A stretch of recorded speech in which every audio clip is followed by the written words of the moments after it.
कि सुभाष चंद्र बोस ने 19 अगस्त 1942 को बर्लिन रेडियो से जो भाषण दिया, उस भाषण को सुन लें। उस भाषण से पता चलता है कि आजादी से पहले भी कांग्रेस ने फ्रॉड किया था। ये जो 1942 का भारत छोड़ो आंदोलन था, इस पूरे भारत छोड़ो आंदोलन को 19 पॉइंट में सुभाष चंद्र बोस ने तैयार किया था और पूरी स्पीच बर्लिन रेडियो से उनकी ओरिजिनल रेडियो बर्लिन ने इस म्यूजियम में प्रेजेंट कर दी है, वहां रखी हुई है। उसको सुनने से पता चलेगा कि ये जो गांधी जी ने चलाया और जो कांग्रेस ने चलाया कि ये जो भारत छोड़ो आंदोलन था 1942, ये कांग्रेस का था, ये कांग्रेस का नहीं था, ये सुभाष चंद्र बोस ने तैयार किया था।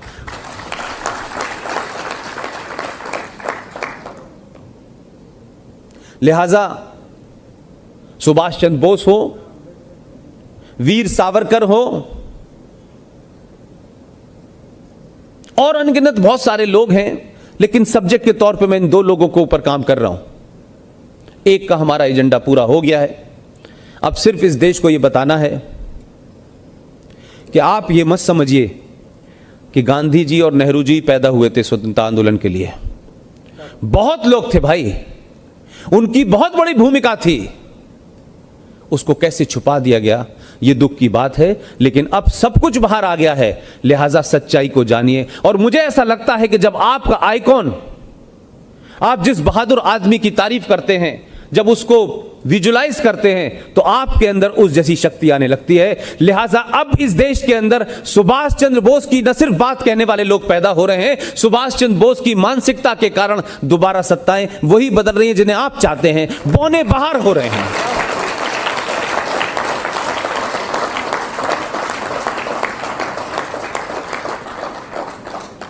लिहाजा कुछ घटनाओं से जो समाज में थोड़ी सी छोटी सी होती है, जिसका असर कितना बड़ा होता है।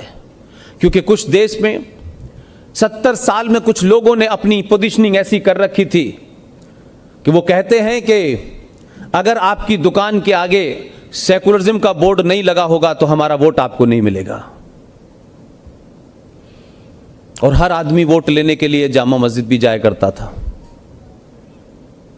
सिर्फ चंद सालों में, जब शुरू में हम लोग बात कहते थे, लोग कहते थे हिंदू समाज मरा हुआ है, यह सोया हुआ समाज है। मैंने कभी इस फिलॉसफी को नहीं माना, क्योंकि मेरी तरबियत आप जानते हैं जहां हुई है वो मुस्लिम लीग के गढ़ में हुई है। लिहाजा मैं बहुत मायूस आदमी नहीं हूं। मुझे यह पता था कि मैं एक परिवार मेरा है, तब भी सर्वाइवल कैसे किया जा सकता है वो भी मैंने करा। और मैंने उस दौर में कोई किसी कुंठा का शिकार नहीं हुआ कि मैं मंदिर नहीं गया, कि होली नहीं मनाई, कि दिवाली नहीं मनाई। अरे पूरा देश मना रहा है, 2-4 लोग अगर नहीं मनाएंगे तो वो यहां तक पहुंच के बताने के लिए 2018 में आपके पास आ तो सकते हैं।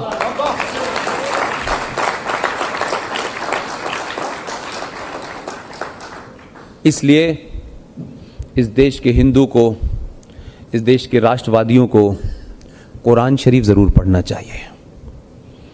कुरान शरीफ जिस दिन पढ़ लेंगे उस दिन 50% समस्या और आतंक समाप्त हो जाएगा। आपने अपनी किताब तो पढ़ी है। हमारे पत्रकारिता के प्रोफेशन में लोग कहते थे कि भाई अपने आर्टिकल के अलावा भी किसी दूसरे का पढ़ लिया करो तो पता चले कि आप क्या लिख रहे हैं। ये महज इत्तफाक है।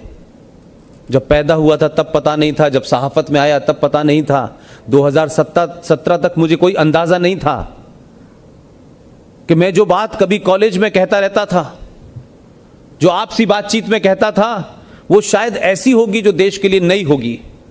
वो मुझे कतई अंदाजा नहीं था। लिहाजा मेरे लिए ये कोई नई बात नहीं है